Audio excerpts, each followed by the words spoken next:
Aabot sa 624 personnel ng Southern Police District ang nakibahagi sa isinagawang showdown inspection ng Civil Disturbance Management Contingents upang mapanatili ang kaayusan sa paparating na 2 trillion peso march. Ngayong darating na Nobyembre, Patrolwoman Reyna Joyce Dalire, ibalita mo.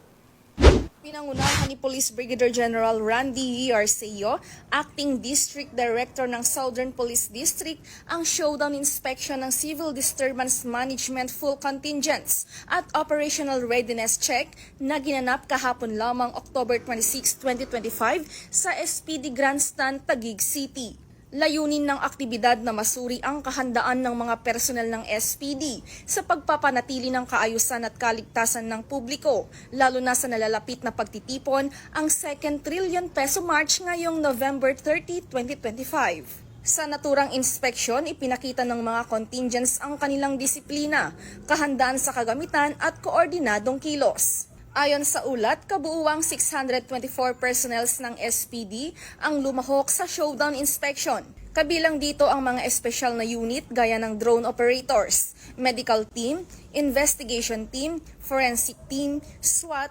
EOD, arresting team at CDM contingents.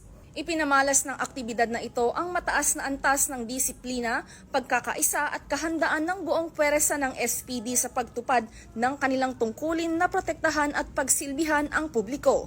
Pinatutunayan nito ang patuloy na pagsasabuhay ng serbisyong mabilis, tapat at nararamdaman, isang uri ng serbisyo pulisya na matatag, makatao at may malasakit sa kapwa.